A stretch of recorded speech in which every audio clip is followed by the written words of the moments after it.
COVID-19 outbreak, operation room management.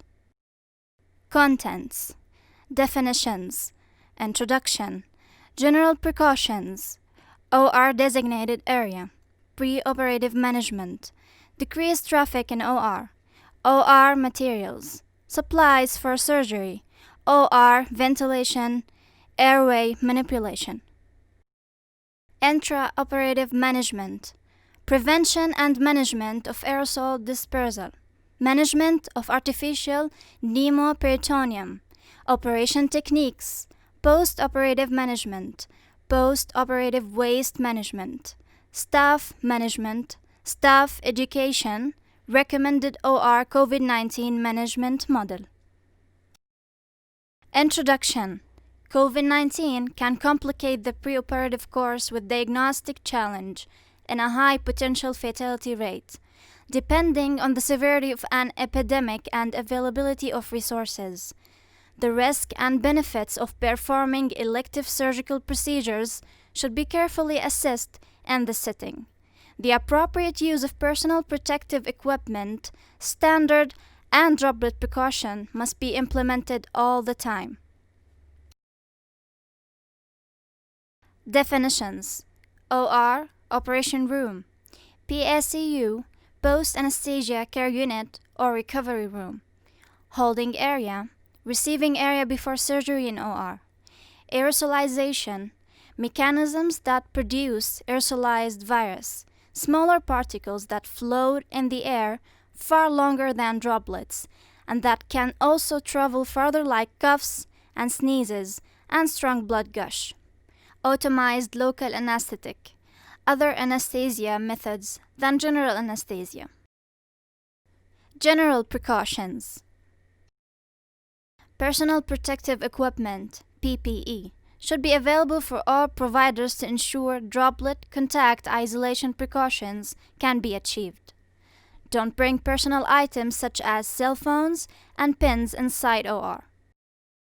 OR designated area. Designate a specific operating theater for all COVID-19 cases. Ideally should include 2 separated spaces. First, anteroom or isolated nearby corridor should be used as an area for donning and doffing of personal protective equipment and exchange of equipment, medications, and materials for the case. Second, operation room should be out of high traffic areas, completely emptied of all non-essential materials. Disposable pens should be provided in the room.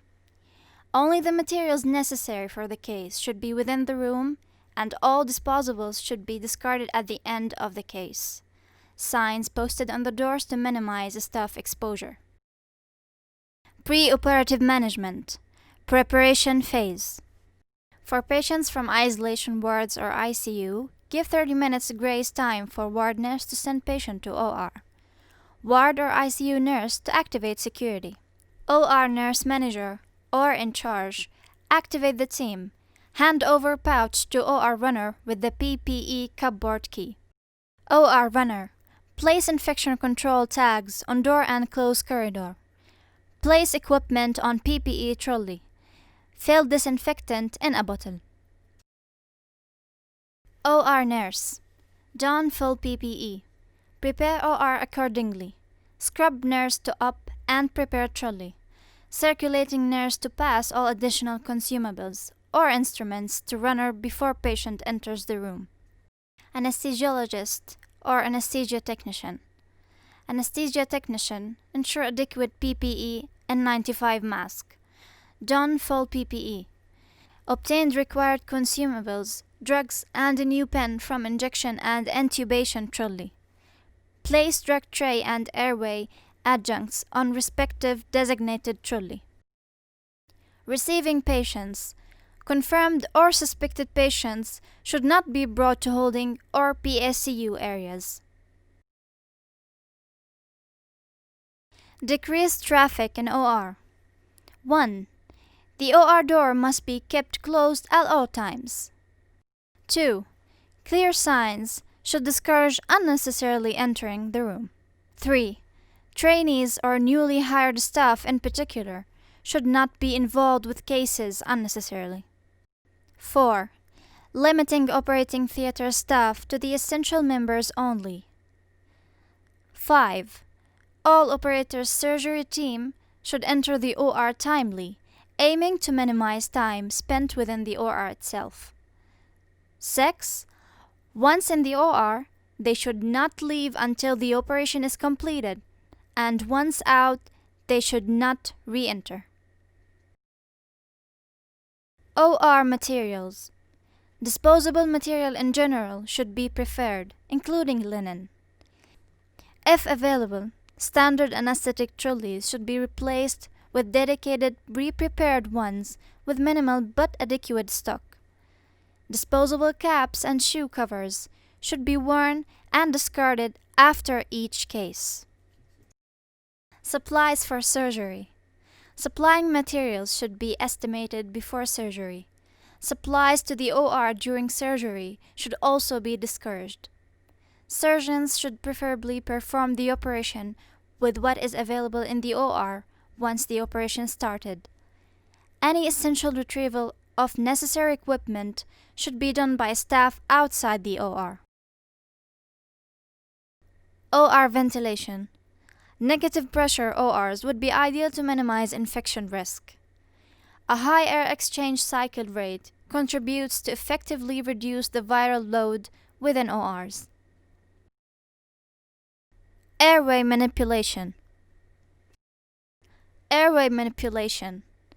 Designate the most experienced anesthesia professional available to perform intubation.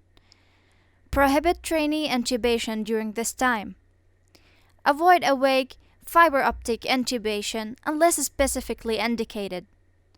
Automized local anesthetic will aerolize the virus. If available, consider using a video laryngoscope to improve intubation success.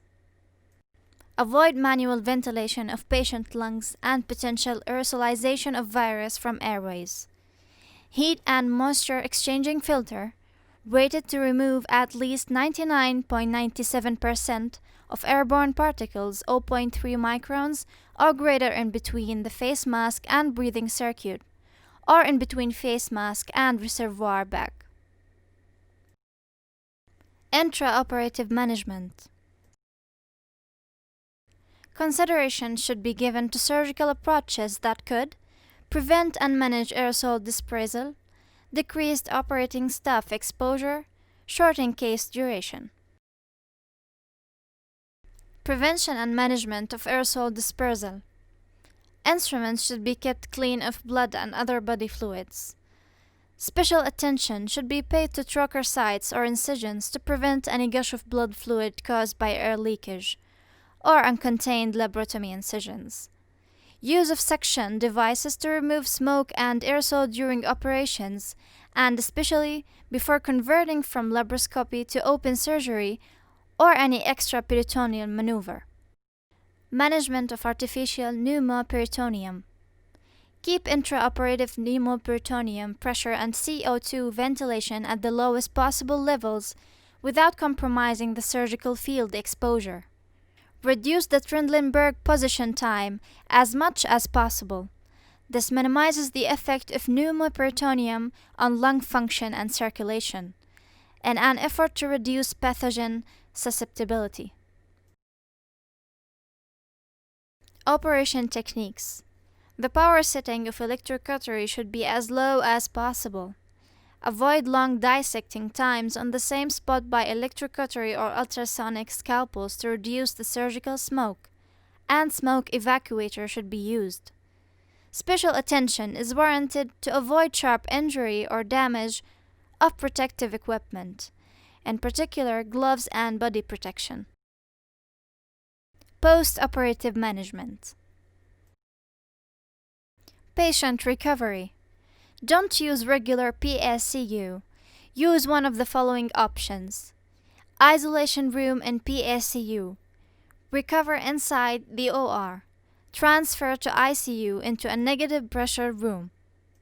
Sending patient to ward or ICU. Facilitate transfer of patient post-operatively via designated access door. Circulating nurse and runner to send patient back to isolation ward. Activate security 30 minutes prior to discharge. Circulating nurse and anesthesia to send patient back to ICU.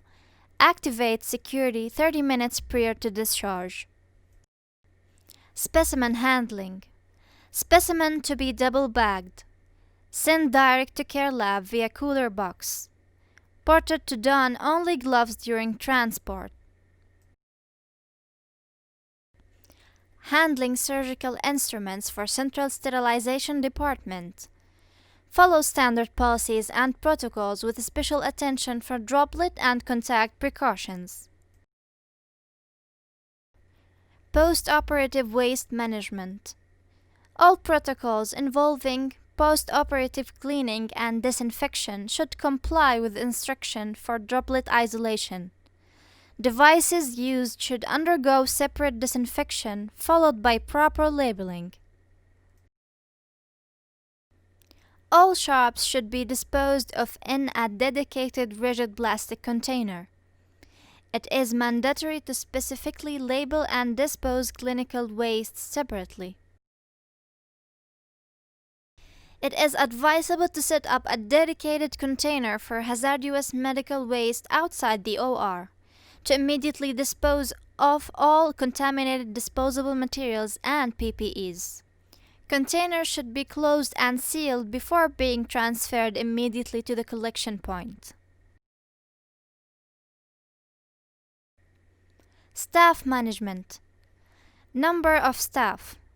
Limiting operating theater staff to the essential members only. Trainees. Trainees or newly hired staff in particular should not be involved with cases unnecessarily. Runner nurse. Outside OR for drugs, devices, equipment. Circulating nurse. Inside operation room should be dedicated to the operating theater to provide all materials needed throughout the case, with exchanges performed using a material exchange card placed immediately outside of the room or in the anteroom. Staff education. All members of the surgical team should be trained on COVID-19 overview and management protocol in OR, appropriate use of personal protective equipment, educational simulation drills on possible scenarios with multidisciplinary team members in OR. Operating room department needs a strategy to manage their space, staff, and supplies in addition to infection prevention measures, in order to optimize the quality of care provided to COVID-19 patients and to reduce the risk of viral transmission to healthcare workers. Here's a suggested OR model for management of COVID-19 patients. The component of this model was reflected in this educational material.